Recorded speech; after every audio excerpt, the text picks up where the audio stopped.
नमस्कार दोस्तों, स्वागत है आपका स्टडी फॉर सिविल सर्विसेज में। वीडियो को पूरा देखिए। कोई भी आपका फीडबैक है, कोई सजेशन है, तुरंत वीडियो में कमेंट करके जरूर बताइए। अच्छा लगे तो वीडियो लाइक जरूर कर लीजिए और ऐसे वीडियो लगातार फ्री में पाने के लिए चैनल को तुरंत सब्सक्राइब कर लीजिए और बेल आइकन को जरूर टैप कर लीजिए ताकि आगे भी सारे वीडियो आपको मिलते रहे। यूट्यूब में फॉलो करते हैं तो प्लीज ये वाला फ्री टेलीग्राम चैनल जरूर ज्वाइन कर लीजिएगा। सारे नोटिफिकेशन, सारे अपडेट यहीं पे आते हैं, ध्यान रखिएगा। स्टडी फॉर सिविल सर्विसेज का कोई भी पेड ग्रुप अगर आपको ज्वाइन करना है तो सिर्फ 85648056060975238608975455 यही नंबर है हमारे, सिर्फ जहां पे कॉल या व्हाट्सएप कर सकते हैं।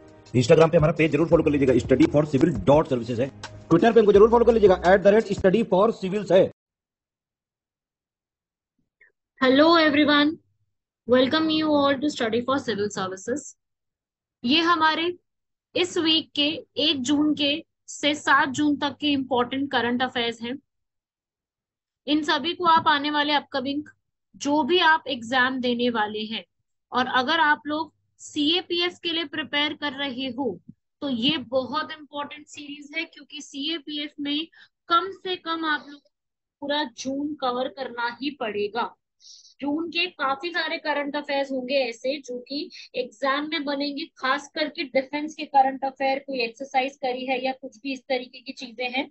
तो सीएपीएफ का जो एग्जाम आने वाला है उस पे इसको बहुत ज्यादा ध्यान देने की सभी को जरूरत है। सबसे पहला हम लोगों का डे से है। सबसे पहला हमारा इम्पोर्टेंट डे है 5 जून, जो कि सभी लोग जानते हैं विश्व पर्यावरण दिवस यहाँ मनाया जाता है। अब देखिए भाई कि इस पूरे जो है इम्पोर्टेंट डे पे इस बार यहाँ पर एक पोर्टल लॉन्च किया है। इस दिन स्पेशली हमारे प्रधानमंत्री ने इस दिन यहाँ पे दो इम्पोर्टेंट पोर्टल्स को लॉन्च किया है। एक आप सभी लोग जानते हैं, एक पोर्टल का नाम है अमृत धरोहर और दूसरा है मिष्टी। तो ये दो पोर्टल्स को स्टार्ट किया गया है। मिष्टी पोर्टल की फुल फॉर्म आप जानते हैं। ये दोनों पोर्टल्स इस बार के बजट में आए हैं। मिष्टी के फुल फॉर्म है mangrove initiative for shoreline habitats and tangible income. और ये मिष्टी जो है पूरा मैंग्रोव्स के लिए है। मैंग्रोव्स के बारे में पूरा डिटेल में पढ़ के जाइएगा। और अमृत धरोहर जो है हमारी, वो क्या है, हमारे वेटलैंड्स रामसर साइट्स, उसके लिए किया गया है। तो दोनों के दोनों इंपॉर्टेंट है। इस पूरी की जो फंडिंग होगी इस पूरे प्रोग्राम की, ये भी मैं आपको बता दूं कि इस पूरे के पूरे फंडिंग में 80% फंडिंग हमारी सेंट्रल गवर्नमेंट देगी और बची हुई 20% की फंडिंग हमारी स्टेट गवर्नमेंट के तहत जाएगी। तो ये पूरा एक मिशन है, याद रखिएगा। अमृत धरोहर, मिष्टी और life style for environment climate change के लिए।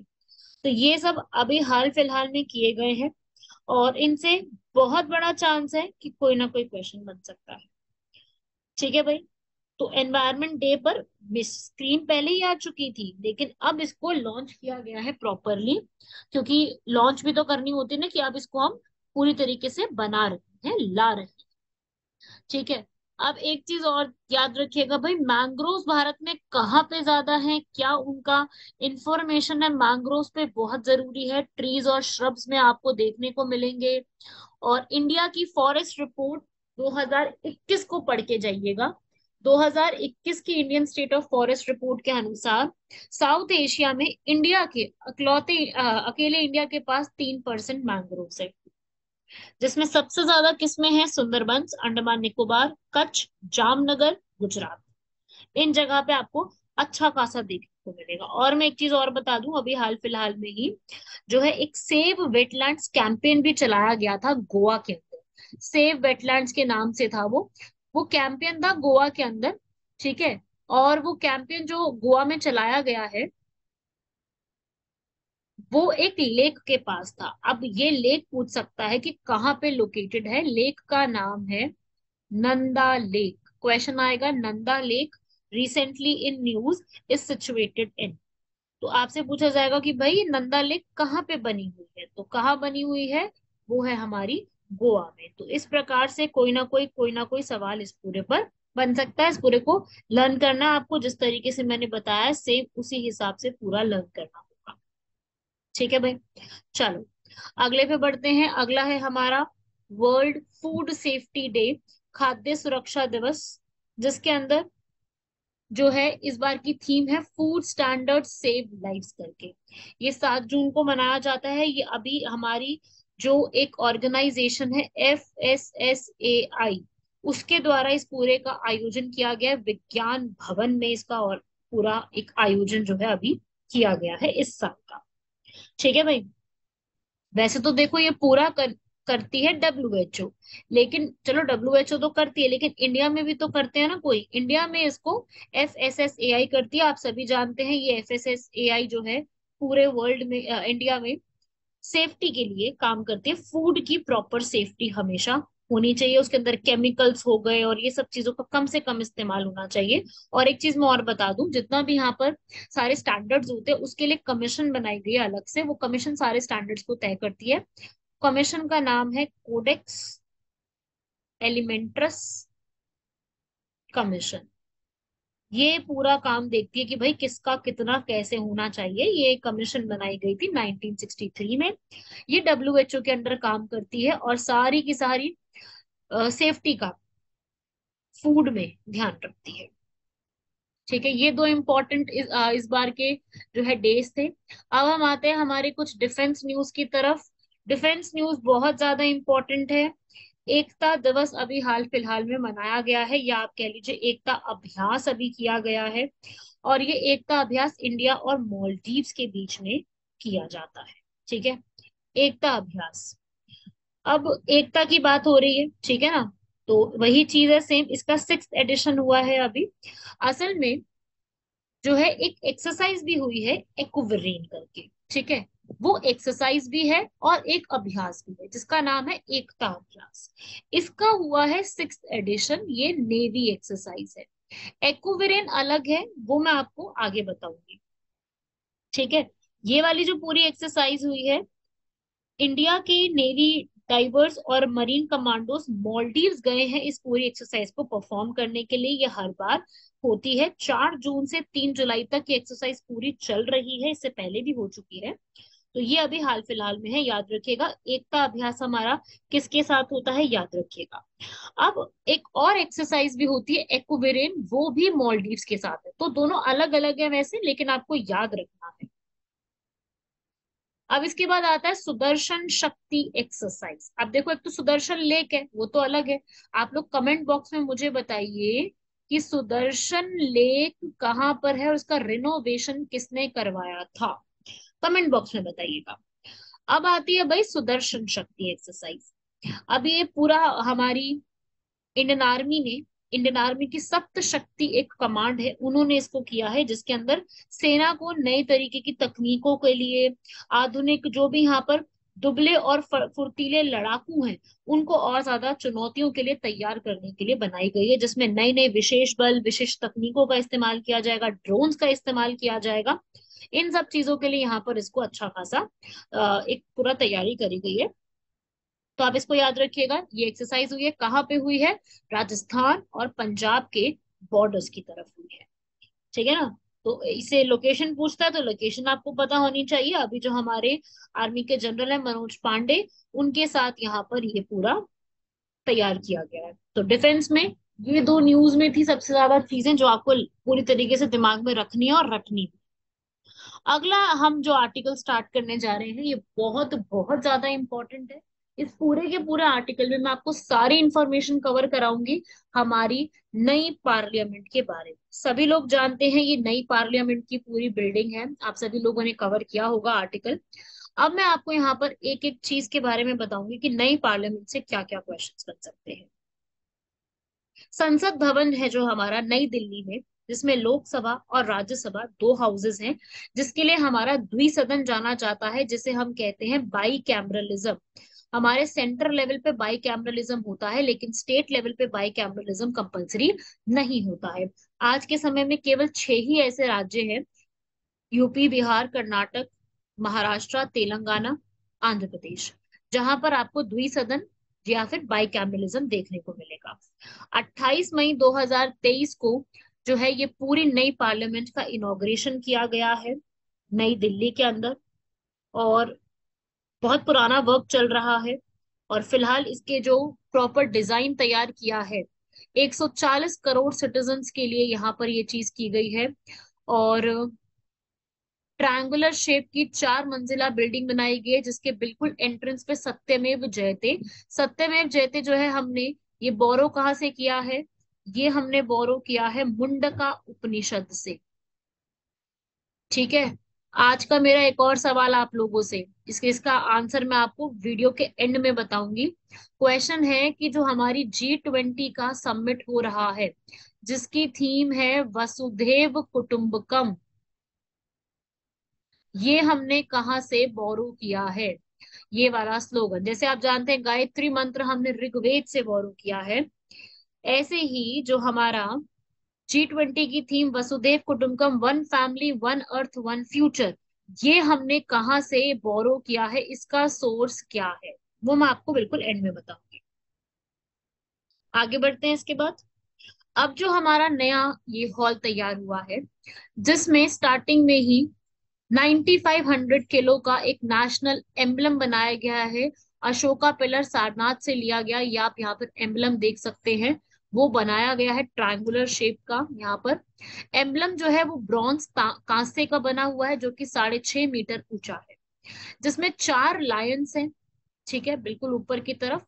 ये पूरी बिल्डिंग सेंट्रल विस्टा प्रोजेक्ट, जो कि बहुत पुराना प्रोजेक्ट चल रहा है रायसीना हिल्स के पास, ये एरिया वहां पे पूरा है, जो कि एडविन लुटियंस और हर्बर्ट बेकर द्वारा बनाया गया था। इसे लुटियंस दिल्ली भी कहते हैं। जो हमारी पुरानी पार्लियामेंट थी, उनका पूरा जो डिजाइन तैयार किया था, वो भी इन्हीं पर्सन्स ने किया था, जिनका नाम है Edwin Lutyens and Herbert baker. ठीक है भाई, ये आपको पता होना चाहिए। और ये जो एडविन लुटियंस है, इनके बारे में आपको एकदम क्लियरली पता होना चाहिए। मैंने आपको बताया हुआ है, इन्होंने काफी सारी बनाई है बिल्डिंग्स। इन्होंने जो हमारा इंडिया गेट है, हमारा जो इंडिया गेट है, वो भी इन्होंने ही तैयार किया है। इन्होंने राष्ट्रपति भवन तैयार किया है। इन्होंने हैदराबाद हाउस तैयार किया है, जो कि इंडिया दिल्ली में ही बना हुआ है। और ये आज के समय में जो फॉरेन मीटिंग्स वगैरह होती है ना बाकी देशों के साथ, उनके लिए इस्तेमाल किया जाता है हैदराबाद हाउस। यहाँ पे हमारे प्राइम मिनिस्टर बहुत सी मीटिंग्स वगैरह के लिए आते जाते हैं। ठीक है भाई, तो सेंट्रल विस्टा प्रोजेक्ट अपने आप में बहुत इंपॉर्टेंट है। और ये हमारी जो पूरी नई पार्लियामेंट है, इसके आसपास आपको इंडिया गेट, वाइस प्रेसिडेंट का हाउस हो गया, पीएमओ हो गया, नेशनल वॉर मेमोरियल, वो सब आपको देखने को मिलेगा। ठीक है भाई, और अभी की जो ये बिल्डिंग बनाई गई है, ये इतनी ज्यादा अर्थक्वेक भी अगर आता है ना, तब भी उसको रिस्क नहीं होगा। ठीक है, तो इस तरीके से ये चीजें हैं, आप याद रखिएगा। पहले 2012 में जो हमारी उस समय की स्पीकर थी मीरा कुमार, उनके द्वारा बिल्डिंग्स को चेंज कराने के लिए देखा गया था, क्योंकि उस समय जो पुराने कॉम्प्लेक्स हैं उनको रिप्लेस कराने की बात की गई थी। जो हमारी पार्लियामेंट की बिल्डिंग है वो 93 ईयर्स ओल्ड पुरानी है, जिसमें हाउस मेंबर्स स्टाफ वगैरह के लिए स्पेस नहीं था। इसलिए अब ये सारी चीजें चेंज करके यहाँ पर जो है तैयारी की गई है। और इस पूरे के लिए जो है यहाँ पर नई पार्लियामेंट जो है वो पूरी बन के तैयार हो गई, जिसका इनॉग्रेशन भी हो चुका है। करीब करीब 970 करोड़ रुपया लगा है हमारी पूरी पार्लियामेंट को बनने में। ओल्ड पार्लियामेंट जो थी हमारी, मैं आपको दोनों का बता रही हूँ, ध्यान से समझिएगा।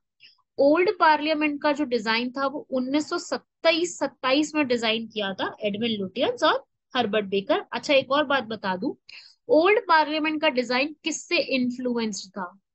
किसका उसमें कुछ ना कुछ इन्फ्लुएंस था? तो भाई वो था हिंदू योगिनी टेम्पल का। हिंदू योगिनी टेम्पल, जो कि मितौली में बना हुआ है, जिसे 64 योगिनी टेम्पल भी कहा जाता है। अगर आप लोगों को याद हो, तो यूपीएससी ने 2022 के पेपर में 64 योगिनी टेम्पल मध्य प्रदेश से पूछा था क्वेश्चन। अगर आप लोगों को याद हो तो आप लोगों ने पढ़ा होगा कभी कि 64 योगिनी टेम्पल यूपीएससी द्वारा पहले भी पूछा जा चुका। ठीक है, मध्य प्रदेश के मोरेना जिले में ये बना हुआ है 64 योगिनी टेम्पल, उसी के टेम्पल से इंस्पायर्ड था। और वो बिल्डिंग का डिजाइन जो था वो 150 साल तक चल सकता था। अभी इसको चेंज किया गया, सिटिंग कैपेसिटी बढ़ा दी गई है। इस बार के आर्किटेक्ट कौन है भाई? इस बार के आर्किटेक्ट है बिमल पटेल। पुराने आर्किटेक्ट्स के नाम मैंने आपको बता दी, एडविन लुटियंस, हर्बर्ट बेकर। इस वाले के कौन है? बिमल पटेल। ठीक है, तो नया तैयार की गई है पूरी की पूरी बिल्डिंग, जिसमें नई नई चीजें ऐड की गई हैं। और जो आर्किटेक्ट है बिमल पटेल, ये अहमदाबाद से बिलोंग करते हैं, मतलब गुजरात से हैं। और इन्होंने ही गुजरात का भी हाई कोर्ट डिजाइन किया है, इन्हीं पर्सन ने। और जो पूरा आर्किटेक्चर का मेन कॉन्ट्रैक्ट मिला था वो टाटा कंपनी को दिया गया था, पूरा बिल्ड कर। अब सीटिंग कैपेसिटी बढ़ा दी गई है, या आप पूरा रीड कर सकते हैं यहाँ पर। जो लोकसभा है उनके लिए सिटिंग कैपेसिटी 1272 जो है वो कर दी गई है, ताकि कभी ज्वाइंट सेशन भी कराना हो, संयुक्त अधिवेशन भी कराना हो, उसके लिए भी यहाँ पर जगह होनी चाहिए। और थीम क्या रखी गई है? पिकॉक की थीम है। ठीक है भाई। लोकसभा और राज्यसभा जो है यहाँ पर, उनकी थीम रखी गई है लोटस की, 348 सीट्स के साथ, जहां पर एक कॉन्स्टिट्यूशन का हॉल भी होगा, जहां से हम पूरी एक अ, जगह से जा सकते हैं, देख सकते हैं सारी चीजों को। ठीक है, तो इस तरीके से कंस्ट्रक्शन हुआ है। 3 मेन गेट रहेंगे, ज्ञान द्वार, शक्ति द्वार, कर्म द्वार, जिसमें अलग से एंट्रेंस रहेगी वीआईपीस के लिए, एमपीस के लिए और विजिटर्स के लिए अलग से यहाँ पे रहेगा, जिसमें अलग अलग प्रकार का मटेरियल इस्तेमाल किया गया है। जैसे धौलपुर से यहाँ पर सर मथुरा लेकर के आया गया है। ठीक है, सैंडस्टोन लेकर के आया गया है।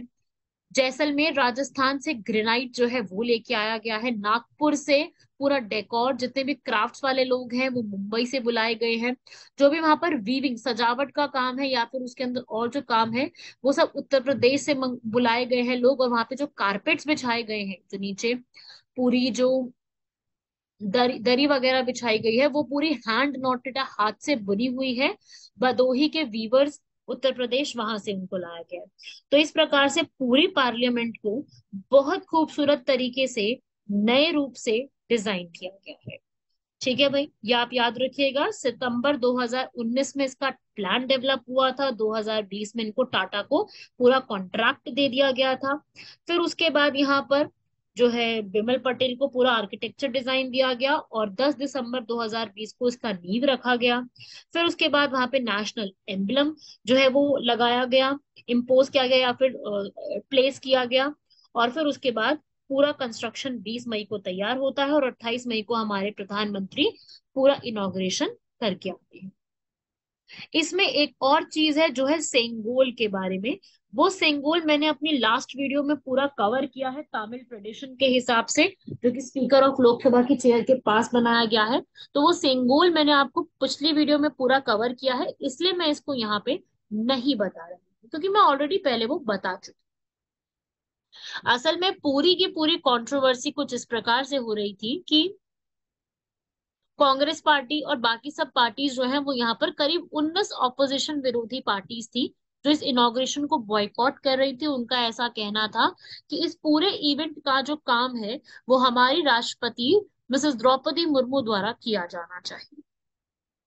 तो इस प्रकार से ये पूरा यहाँ पर जो है एक एक्यूज, और ये सारी चीजें भी काफी ज्यादा चल रही है। संसद भवन के बारे में ये सारी बिल्डिंग, सारा आर्किटेक्चर, सब कुछ आपको एकदम रटा हुआ होना चाहिए, पुराना और नया दोनों। कितनी पुरानी बिल्डिंग है, उसमें कितने नंबर ऑफ सीट है? ठीक है, तो लोकसभा में टोटल सीट है 888, लोकसभा की सीट है 888, और राज्यसभा की सीट है 384। टोटल मिलाकर वहां पर जो है 1272, अगर ज्वाइंट सेशन होगा तो मतलब लोकसभा जो है वो 1272 लोगों को भी कर सकती है। और वहां पर 4 अलग अलग फ्लोर्स हैं, ताकि पार्लियामेंट की कमिटीज, मिनिस्टर्स का आना वो सब यहाँ पर रहे, कोई प्रॉब्लम ना हो इस तरीके से। तो वो याद रखिएगा। 3 एंट्रेंस के गेट्स भी आपको जो मैंने बताए हैं वो भी दिमाग में रखिएगा। ठीक है, तो इस तरीके से ये सारी चीजें जो है आपसे पूछी जा सकती है। इस पूरे को नोट करना, जितने भी फैक्ट्स बताए हैं एक भी फैक्ट को मिस मत कीजिएगा। ठीक है भाई, चलिए अगले आर्टिकल की तरफ बढ़ते हैं। अब हाल फिलहाल में महाराष्ट्र के जो चीफ मिनिस्टर है एकनाथ शिंदे, उन्होंने यहाँ पर जगह का नाम चेंज किया है। उन्होंने अहमदनगर सिटी का नाम जो है वो रीनेम करके क्या रख दिया है, अहिल्या नगर के नाम से रख दिया है। महाराष्ट्र का कि अहमदनगर का नया नाम आया। ठीक है भाई। अब मैं आपको थोड़ा सा यहाँ पे बता दूं ये अहिल्या देवी नगर के पीछे का रीजन क्या है। अहिल्या देवी जो होलकर है, उन्हीं के लिए ये नाम यहाँ पे रखा गया है। ये वही लेडी है जिन्होंने यहाँ पर जो है होलकर डायनेस्टी की स्थापना करी थी मध्य प्रदेश में। ठीक है। तो अब यहाँ पर इनके बारे में हमें थोड़ा सा जो है वो डिटेल में जानना चाहिए कि ये कम्युनिटी या फिर ये जो है इस तरीके से ऐसा क्यों किया गया है, इसके पीछे का रीजन क्या है। तो देखिए अहिल्या देवी होलकर, जिनको महारानी अहिल्याबाई होलकर बोला जाता है, मालवा किंगडम में इन्होंने पूरा यहाँ पर जो है पूरा एक तैयारी किया था। और अहमदनगर डिस्ट्रिक्ट में उनका जन्म हुआ था। इनकी जो शादी है वो खांडेराव होलकर से हुई थी, होलकर डायनेस्टी के ही। ठीक है। और साथ ही साथ इनको जो है अपनी लीडरशिप क्वालिटीज के लिए सबसे ज्यादा जाना जाता है। इन्होंने बहुत सारे काम किए हैं, मैंने उनके कामों की एक लिस्ट तैयार करी है यहाँ पर। इन्होंने हिंदू के बहुत सारे टेम्पल्स को रिकंस्ट्रक्ट कराया है, वापस से उनका पुनरुद्धार किया है। जैसे कि विष्णुपद टेम्पल गया, विश्वनाथ टेम्पल वाराणसी, सोमनाथ ज्योतिर्लिंग गुजरात, गृनेश्वर ज्योतिर्लिंग महाराष्ट्र, ओमकारेश्वर ज्योतिर्लिंग मध्य प्रदेश, और वाराणसी, मणिकर्णिका घाट, दशमेध घाट, शीतला घाट यूपी में। इन सारे घाटों को भी इन्होंने यहाँ पर चेंज कराया, मतलब इनको साफ कराया है, या आप कह लीजिए इसमें आप कह लो कि उनको बेटर किया है। ठीक है। तो आपसे अहिल्याबाई होलकर पे पूछा जा सकता है, जो कि मराठा एम्पायर की एक क्वीन हुआ करती थी। उनके बाद फिर आगे तुकोजी राव होलकर ने जो है पूरा काम संभाला था। तो इनके द्वारा जो स्ट्रक्चर्स है ना, वो मैं आपको कहूंगी कि आप सभी को पूरे तरीके से लर्न करने हैं, ये भी आप पढ़ सकते हो। वाराणसी में एक अहिल्य घाट भी अगर आप कभी गए हैं तो आपको जरूर पता होगा। और साथ ही साथ विष्णुपद जो बताया था ना मैंने आपको, ये भी बहुत इंपॉर्टेंट है। इससे मुझे ऐसा लगता है क्वेश्चन बन सकता है विष्णुपद टेम्पल, जो कि कौन, क्योंकि मुझे ऐसा लगता है इसकी नदी के बारे में पूछ सकते हैं। विष्णुपद टेम्पल फाल्गु नदी के किनारे बना हुआ है। उन्होंने अपने ऑफिसर्स को वहां पे भेजा था, और उस टेम्पल के लिए सबसे बढ़िया जो स्टोन होता है ना, उसका इस्तेमाल करवाया गया था। ऐसे ही गया भेजा गया, बिहार में काफी सारी प्लेसेस भी इन्होंने यहाँ पर बनवाई थी। तो इस तरीके से याद रखिएगा। और इनकी लाइफ पर बेस्ड एक बुक भी है, और उस बुक का नाम मैं चाहूंगी आप लोग लिख लीजिए। इनकी लाइफ पर बेस्ड एक बुक है जिसका नाम है मातोश्री। वो मातोश्री बुक जो है वो हमारी लोकसभा स्पीकर सुमित्रा महाजन द्वारा इनॉग्रेट की गई थी। इनके ऊपर एक मूवी भी बन चुकी है, जिसमें शबाना आजमी भी जो है रोल प्ले कर चुकी है, काफी फेमस एक एक्ट्रेस है। ठीक है। तो इस तरीके से यहाँ पर है। और इवन मैं एक और चीज बता दूं कि इंदौर का जो एयरपोर्ट है ना, वो भी इन्हीं के नाम पे है, देवी अहिल्याबाई होलकर एयरपोर्ट। इनके नाम पर यूनिवर्सिटीज भी बनाई गई है, स्टैचूज भी बनाए गए हैं। ठीक है भाई। तो आप इनको याद रखिएगा, ये सब मतलब छोटे छोटे से फैक्ट्स हैं। अहिल्याबाई होलकर अभी हमारे लिए काफी ज्यादा इम्पोर्टेंट है। चलिए अगले प्रश्न पे आते हैं। ये आपने पढ़ा, ये आप देख लीजिए, ये आप रीड कर लो, मैंने वैसे बता ही दिया है। गया, अयोध्या, मथुरा, हरिद्वार, कांची, अवंती, द्वारका, बद्रीनारायण, रामेश्वर, जगन्नाथपुरी में बहुत सारी साइट्स इन्होंने यहाँ पे बनाई है। गंगा के वाटर को जो है अलग अलग टेम्पल्स में ले जाने की व्यवस्था करने का भी इन्होंने काफी अच्छा इंतजाम करवाया है। तो इस प्रकार से ये सारी चीजें आपके लिए बहुत जरूरी है। हाल फिलहाल में महाराष्ट्र के काफी सारे नामों को चेंज किया गया है, जैसे कि मैंने आपको पहले भी बताया था, औरंगाबाद का नाम संभाजी नगर किया गया। तो इस प्रकार से जो जो नाम चेंज हो रहे हैं उसके पीछे की हिस्ट्री, और वो पर्सन ने, वो पर्सनालिटी ने हमारे लिए क्या इंपॉर्टेंट काम किया है, वो आपको पढ़ के जाना है। ठीक है। अगला आया है भाई एक ऑपरेशन, ऑपरेशन का नाम है ओपीएस क्लीन। अब ये ऑपरेशन क्लीन है, मतलब कि यहाँ पर स्टेट जो है वो क्लीन मतलब ड्रग फ्री कर रही है। पंजाब की पुलिस ने यहाँ पे किया, क्योंकि यहाँ पर नारकोटिक्स और ड्रग्स के बारे में बहुत ज्यादा जो है वो बढ़ती जा रही हैं चीजें, उसको कंट्रोल करने के लिए इस पूरे प्रोग्राम को यहाँ पे लॉन्च किया गया है। इसको भी याद रखिएगा, किसने किया है ये हमसे सवाल किया जा सकता है। पंजाब पुलिस का है, क्योंकि आप सभी लोग जानते हैं कि पंजाब के बिल्कुल साथ में आता है पाकिस्तान, अफगानिस्तान और ईरान। और इन तीनों के मिक्सचर को हम क्या कहते हैं? Golden crescent. यहाँ पर जहां पर सबसे ज्यादा ड्रग्स की सप्लाई की जाती है, तो उसी के लिए यहाँ पर ये ओपीएस क्लीन करके पूरा एक ऑपरेशन स्टार्ट किया गया, जो कि हमारी स्टेट को ड्रग फ्री बनाएगा। अगला आर्टिकल है हमारा, भारत के अंदर 100, करीब करीब 100 ऐसी वंदे भारत ट्रेन बनाई जाएगी। और ये कौन बनाएगा? फ्रांस की रेल कंपनी एल्स्टम हमारे लिए मतलब साथ में मिल करके ये बनाएगी। और इस पूरे का टेंडर जो है 150 करोड़ रुपए एक ट्रेन का दिया गया है। ठीक है भाई।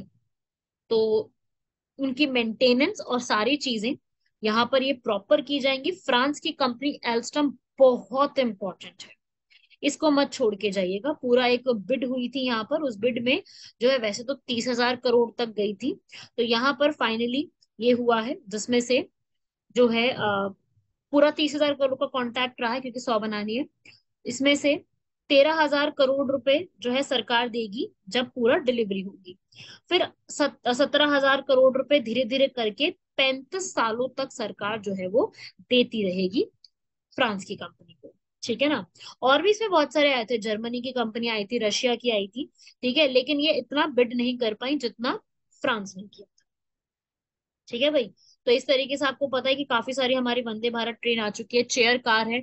अब देखो स्लीपर फैसिलिटीज नहीं है अभी उसमें वंदे भारत में। अगर आपने कभी ट्रैवल किया आपने देखा होगा कि वंदे भारत में या शताब्दी इन सब में ना चेयर फैसिलिटीज तो है पर स्लीपर नहीं है। तो अब यहाँ पर रेलवे जो है वो वंदे भारत में भी स्लीपर फैसिलिटीज को लेकर के आएगी, ताकि बेस्ट से बेस्ट हम लोग आगे जा सके। तो उसी के लिए पूरा ये वाला जो है प्लानिंग स्टार्ट किया गया है। तो आपसे क्या पूछा जाएगा? फ्रांस की रेल कंपनी। ये कई बार जो है ना एक वीडियो आगे हो जाती है, स्लाइड आगे हो जाती है, तो आप इसको मैं बैक कर देती हूँ, तो इसलिए आप टेंशन मत लीजिएगा, मैं आपको ये पूरा बता ही देती हूँ। ठीक है।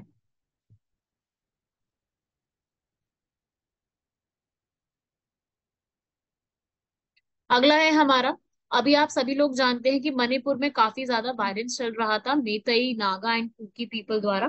तो उस पूरे वायलेंस को कंट्रोल करने के लिए सरकार द्वारा 3 मेंबर की कमेटी, इन्वेस्टिगेशन कमेटी बनाई गई है, जो कि यहाँ पर गुवाहाटी के ही चेयरमैन या चीफ जस्टिस द्वारा बनाई गई है। नाम है उनका अजय लांबा। आप लोगों से क्या पूछा जा सकता है कि जो अभी पूरा इंसिडेंट हुआ है उसको इन्वेस्टिगेट करने के लिए कौन सी कमीशन बनाई गई है? तो कमीशन का नाम है अजय लांबा। हमारे लिए ये काफी इंपॉर्टेंट रहेगा हाल फिलहाल के आने वाले एग्जाम में, जैसे कि सीएपीएफ आ रहा है, ईपीएफओ आ रहा है। तो उन सब के लिए हमारे लिए ये वाला एक काफी इंपॉर्टेंट बन जाएगा। आप सभी लोग जानते हैं कि काफी ज्यादा बड़ा प्रॉब्लम हुआ है। ठीक है, 3 मई से क्लासेस शुरू हुए, जिसमें बहुत से लोगों की जानें भी जा चुकी हैं, तो उसको इन्वेस्टिगेशन करने के लिए ये पूरा बना है। पूरी इंक्वायरी की जाएगी। अभी तो फिलहाल इसके अंदर यहाँ पर अजय लांबा है, जो कि चीफ जस्टिस हैं, पुराने रिटायर्ड है। उनको साथ में एक आईएएस ऑफिसर हिमांशु शेखर दास और एक आईपीएस ऑफिसर आलोका प्रभाकर पूरा असिस्ट करने वाले हैं, और पूरा इस चीज में चेक किया जाए। तो इस तरीके से ये वाला पूरे एक सिस्टम याद रखिएगा। ऐसे ही अगला आर्टिकल है हम लोगों का, जम्मू कश्मीर बहुत ही फेमस है एक फेस्टिवल के लिए, जिसका नाम है लैवेंडर फेस्टिवल। सभी लोगों ने जरूर इसके बारे में सुना होगा। लैवेंडर फेस्टिवल जो कि जम्मू में शुरुआत की गई है। और ये लेवेंडर फेस्टिवल जो होगा ये जरूरी नहीं कि आज मनाया जा रहा है, ये पहले भी मनाया जा चुका है। भादेरवाह जम्मू कश्मीर में इसको सेलिब्रेट किया गया। भादेरवाह वैली है, क्योंकि वहां पर बहुत ज्यादा लेवेंडर का कल्टीवेशन किया जाता है। ये फेस्टिवल ऑर्गेनाइज कौन करता है? CSI. CSIR, council of scientific and industrial research, ये पूरा इसको यहाँ पर चेक करती है, मतलब पूरा बनाती है। क्योंकि लैवेंडर की एरोमा इतनी खूबसूरत होती है, इतनी सुंदर होती है, इतनी प्यारी होती है, उसी के लिए यहाँ पर ये पूरा एक फेस्टिवल मनाया जाता है। और इसी के लिए कौन सा रिवॉल्यूशन हुआ था? Purple revolution. किसकी प्रोडक्शन के लिए? लैवेंडर की प्रोडक्शन के लिए। एक इसको भी याद रखिएगा, लैवेंडर फेस्टिवल, इसके लिए आप टिकट्स वगैरह, कोई भी आप में से अगर वहां रहता है या कोई वहां जा रहा है तो वहां की टिकट्स वगैरह ले सकता है, पूरे फेस्टिवल को एंजॉय कर सकता है। अगला भाई, ये काफी इंपॉर्टेंट प्रोग्राम है जो हमारी आरबीआई ने लॉन्च किया है, नाम है उसका अंतर्दृष्टि प्रोग्राम। आरबीआई ने पूरा एक ऐसा प्रोग्राम तैयार किया है, एक डैशबोर्ड तैयार किया है, जिसमें फाइनेंशियल इंक्लूजन, क्या कहते हैं, फाइनेंशियल इंक्लूजन, फाइनेंशियल इंक्लूजन से तात्पर्य है सभी का वित्तीय समावेशन होना। देखिए, सभी लोगों को जितना भी फाइनेंशियल चीजें होती हैं, आप ये जानते हैं कि हर एक व्यक्ति को फाइनेंस संभालना नहीं होता है। एक ऐसा टूल होगा जिसमें बिल्कुल लोकल लेवल पे भी जो लोग है ना, वो भी सीख सकते हैं फाइनेंसेस की चीज। समझ रहे हैं? तो हर एक व्यक्ति फाइनेंसेस से जुड़ी हुई सारी चीजों को यहाँ पर एक्सेस कर सकता है। उसी के लिए एक अंतर्दृष्टि को स्टार्ट किया गया है। इसी अंतर्दृष्टि में बहुत सारे इनिशिएटिव्स होंगे। जो इनिशिएटिव यहाँ पे स्टार्ट किए जाएंगे वो मैं आपको बताती जाऊंगी, और जिसमें हम ये चेक करेंगे कि भाई किस तक हम लोगों की पहुंच पहुंची, जिसके अंदर 0 से 100 तक पूरे पैरामीटर्स रहेंगे। ये चेक किया जाएगा कि भाई किस तक हमारी क्या चीज कहाँ तक पहुंची है। और नाम ही इसका अंतर्दृष्टि है, मतलब पूरा एक तरीके से हॉलिस्टिकली चेक किया जाएगा हर चीज के बारे में। तो नाम ही जैसे अंतर्दृष्टि है, उस तरीके से सारी चीजों को चेक करना इनकी जिम्मेदारी। क्वालिटी कितनी है, पॉलिसी कितनी है, जो पॉलिसी बनाई गई है क्या वो लोगों तक पहुंची है, ताकि एक गैप जो आता है ना, उसे गैप को फिल करने की जरूरत है इसी प्रोग्राम के चलते। तो क्लियर हुआ सबको यहाँ तक? इसकी जो आज की पूरी वीडियो थी उसमें मैक्सिमम जो चीजें थी वो एक पार्लियामेंट के ऊपर बेस्ड थी, क्योंकि वो पढ़े बिना हमारा काम नहीं हो सकता। उसके अलावा जितना जितना मैंने आपको बताया है वो भी आप लोगों को दिमाग में रखना है। एक एक फैक्ट हमारे लिए इंपॉर्टेंट हो जाता है। जितनी चीजें मैंने आपको बताई हैं सारा का सारा आपके लिए इम्पोर्टेंट है, कुछ भी इसमें से मिस मत कीजिएगा सारे। और हमेशा ये weekly current affair regularly upload हो रहे हैं, तो इन वीकली करंट अफेयर्स को आपको रेगुलरली मिस नहीं करना है किसी को भी, इन सबको रेगुलरली फॉलो करना है। ये मोस्ट इंपॉर्टेंट आर्टिकल्स हैं। उसके अलावा अगर आपको डेली करंट अफेयर्स भी फॉलो करना है तो स्टडी फॉर सिविल सर्विसेज का ही एक चैनल है, उस चैनल का नाम है ओनली करंट अफेयर्स। इस चैनल को फॉलो करके आप जो है, जो भी डेली के करंट अफेयर बनते हैं, मैं उसमें पूरा सेग्रीगेट करके बताती हूँ कि प्री के लिए कौन से इंपॉर्टेंट है और मेंस के लिए कौन से इंपॉर्टेंट है। तो प्री और मेंस दोनों के लिए इंपॉर्टेंट जो जो आर्टिकल्स हैं वो आपको इस ओनली करंट अफेयर्स के चैनल पे पूरे बताए जाते हैं, तो आप सभी लोग उसको भी डेली फॉलो कर सकते हो। उसमें आने वाली सारी चीजें आपके लिए डेली वगैरह, आप जैसे अब यूपीएससी 2024 के लिए प्रिपेयर कर रहे हो, या यूपीपीसीएस 2024 प्रीलिम्स के लिए प्रिपेयर कर रहे हो, या मेंस के लिए प्रिपेयर कर रहे हो, वो सारे के सारे आर्टिकल्स आपके लिए इंपॉर्टेंट हो जाएंगे। इसको आप लोग यहाँ पर पूरा पढ़ लीजिए, लर्न कर लीजिए सारे आर्टिकल्स को, और ये सारे के सारे आपके लिए एग्जैक्टली इंपॉर्टेंट रहेंगे, इन सबको लर्न करना। बाकी मिलते हैं आप लोगों से नेक्स्ट लेक्चर में। तब तक के लिए धन्यवाद, शुक्रिया, जय हिंद।